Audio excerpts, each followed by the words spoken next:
Good evening, everybody. I have with me today Mr. Krishna Bhagwan. He is the Director and Country Head Human Resources with Motorola Solutions.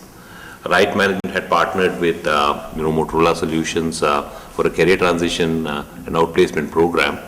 So thank you, Krishna, for coming and willing to share this experience for the benefit of our readers. Welcome. Thank you, Karthik. My pleasure to share with the readers our experience of working with RIGHT in executing RIGHT, our career transition plans for employees. Thank you, Krishna. So, Krishna, just for a little bit of context to share with our readers, organizations and business have been going through significant challenges in the last, 4-5 years. It's the result of cost pressures, competition, technology changes. So, what is the context in Motorola really, when you embarked on this program? See, Motorola as a global corporation has development centers across the globe. And all centers have what we call core competencies, and all centers are deemed as centers of excellence in certain domains and fields.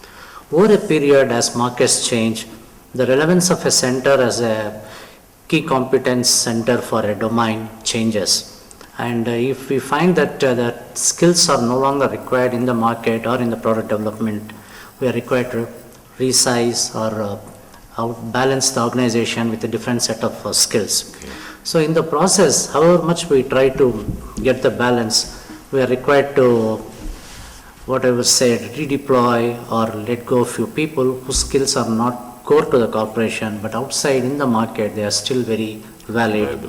So we definitely find that we are in situations where we need to constantly do a talent churn to balance the skills. Okay. Understood.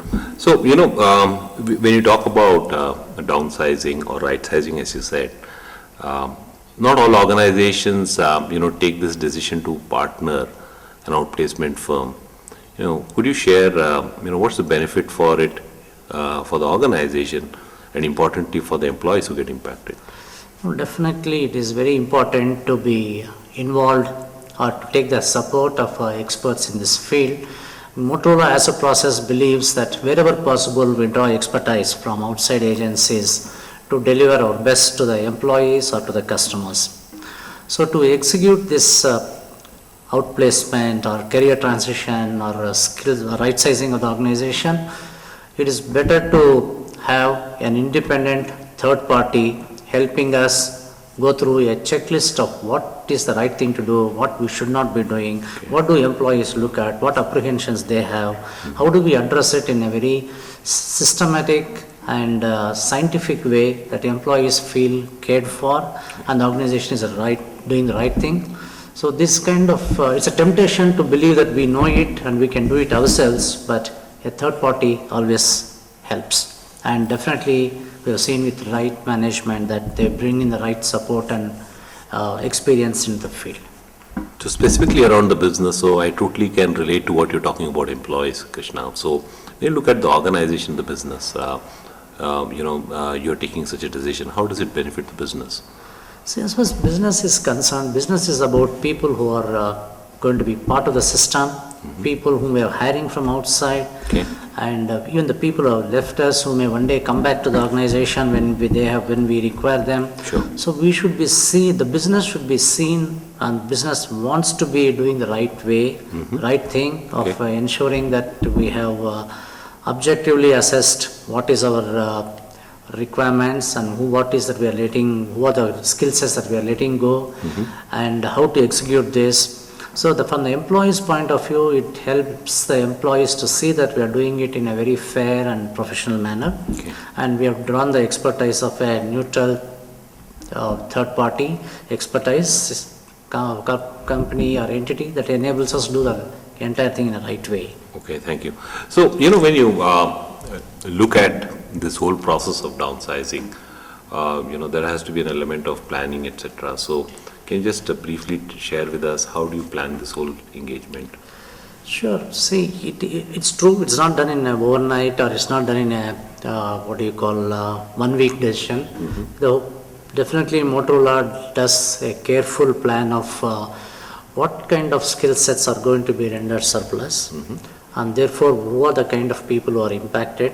Can they be trained in advance so that they are not adversely impacted?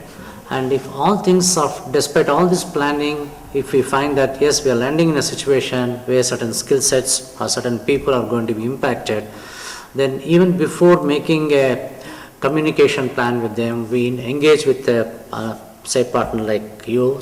We have with right, for example, we have engaged to identify, let's work out collaborate and work out a plan on how we are going to execute this. So we do a lot of pre-notification or pre-employment communication, certain checklist of what to do, what not to do, involve the expertise of right, and look at a communication plan.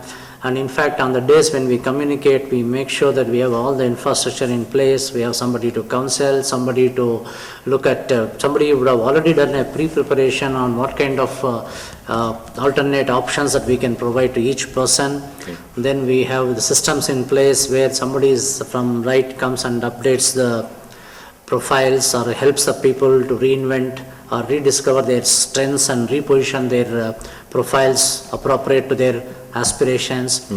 So it is important for us to plan and execute it in a very meticulous and with a kind of a checklist that we will help us to ensure that we're doing the right things correctly. Okay.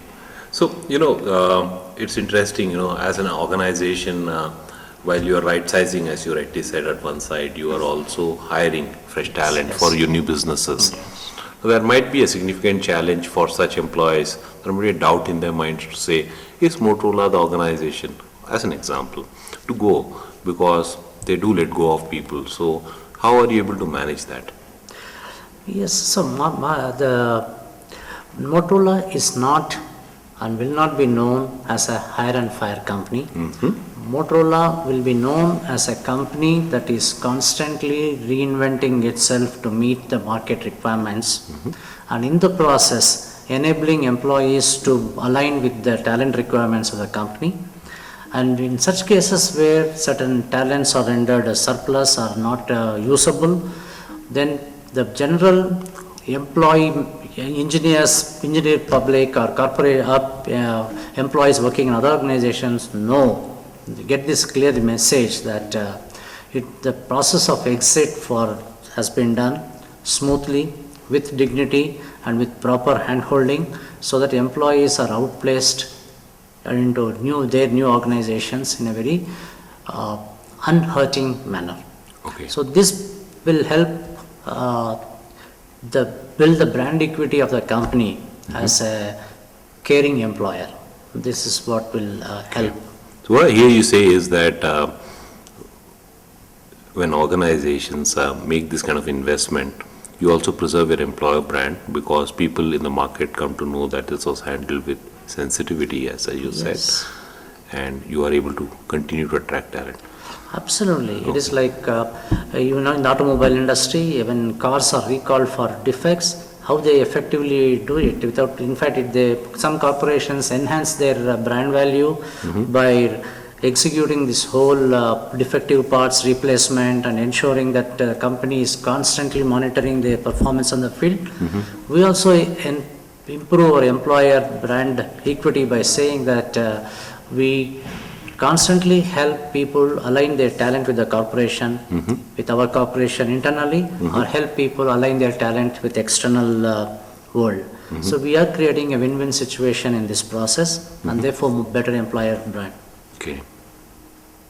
So when you look at the whole experience, such projects demand a fair amount of partnership between the client organization and the outplacement partner.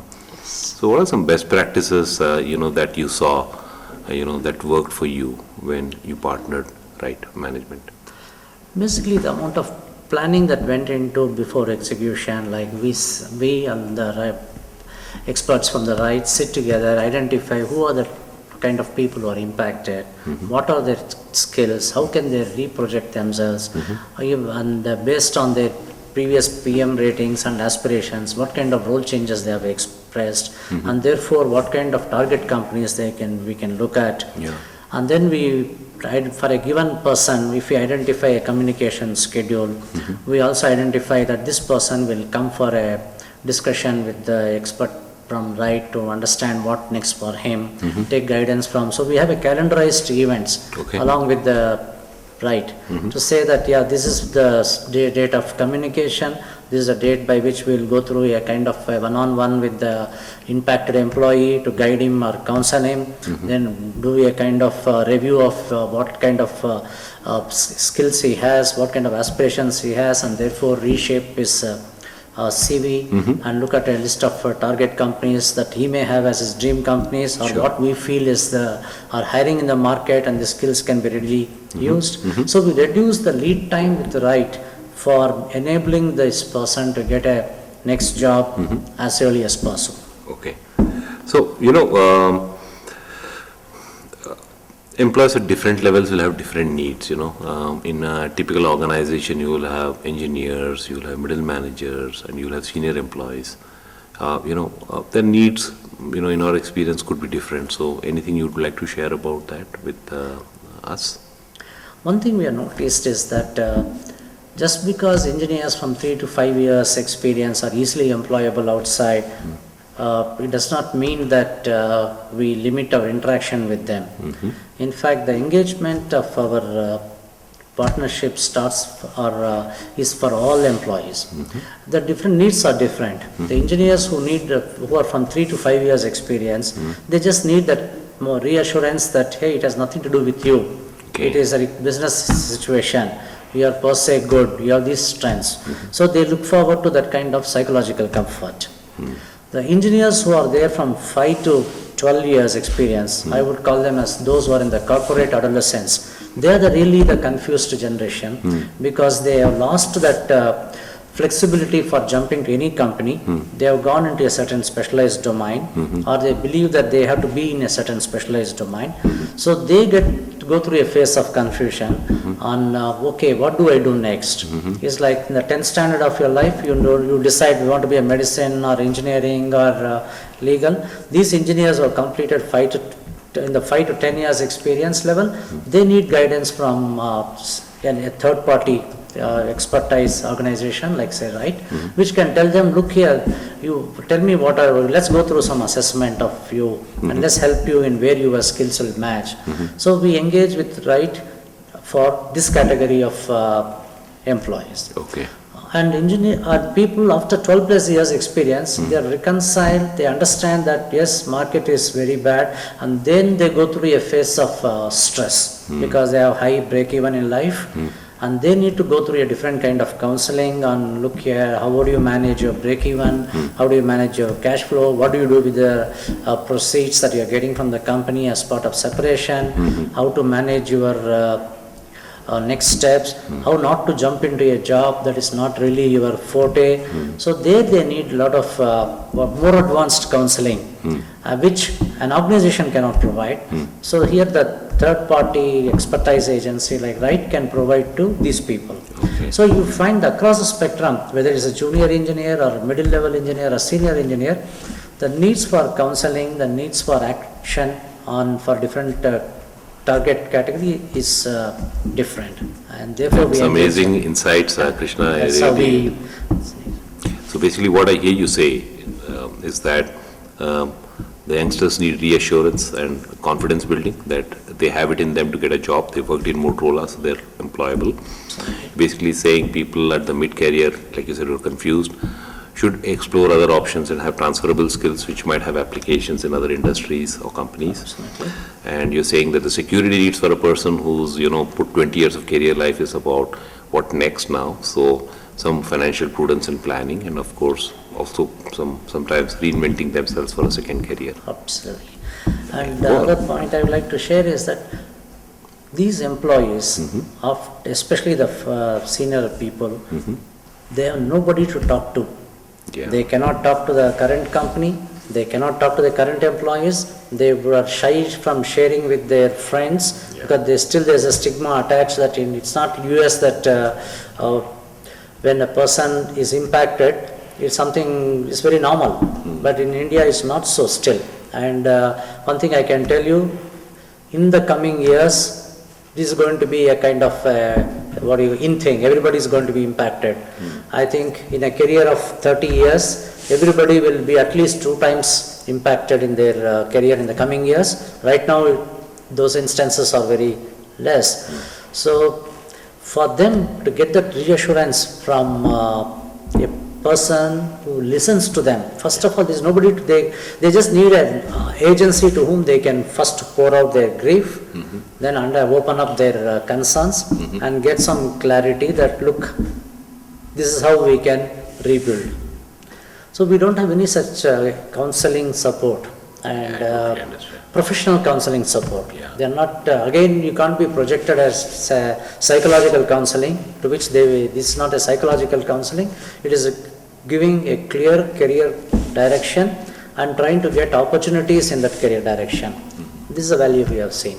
Yeah, amazing. So you're basically saying for senior level people there is a need to share, without fear, and that will perhaps come best with a senior coach who's not within the system because there is shyness, Yes. as you said.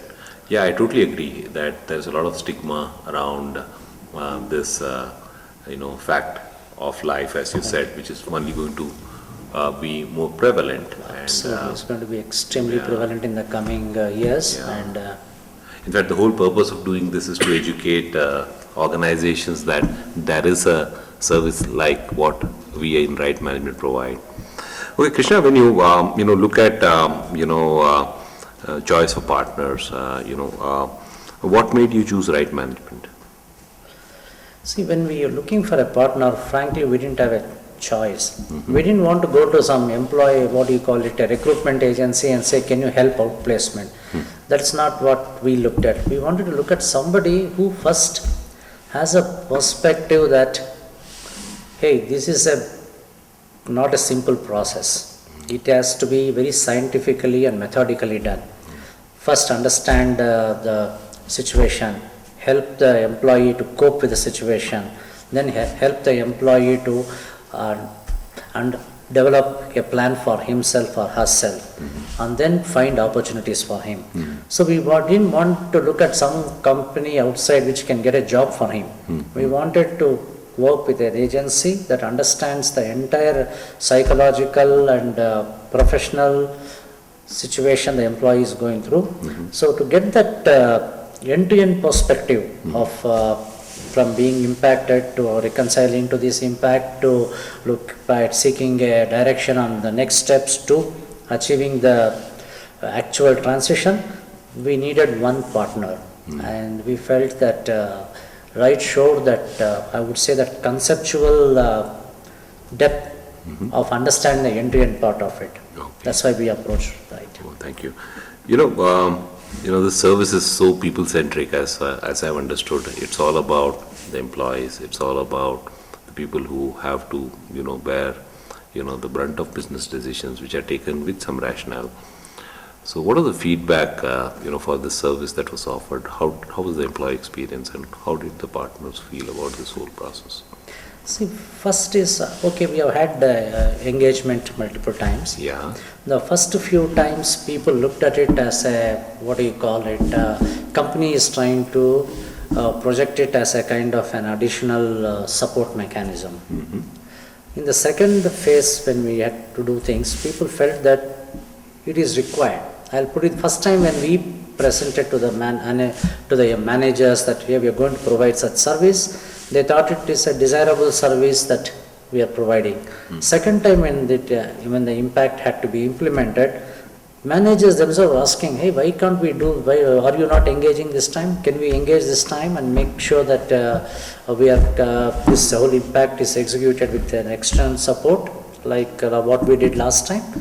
So now it has become a kind of an expectation that such a service will help in executing the outplacement, the career transition much better. The feedback from employees also has been very good because first people want to have an independent, a trustworthy party to whom they can share their concerns, with whom they can pour out their heart feelings and then get some clarity out of it. So that they felt that Right provided the shoulders for that. Okay. So, finally, my question is, people always ask this question. So, we heard that all through this interview. What's the return on investment, or, if you have to say, of providing such a service or a long-term benefit for an organization when it provides this service? I just heard you say that over a period of 3 engagements, they only saw more value in it. It has become part of your process. So, briefly, if you could summarize what's the ROI? Well, we don't look at it as a tangible ROI, but it is a basic belief, like we say, Motorola does everything right. We do the right things. Okay. And it's an internalized aspect of doing the right thing, is to make employees feel comfortable and confident that they have been properly treated. Okay. I think we are not looking at the return of investment and saying that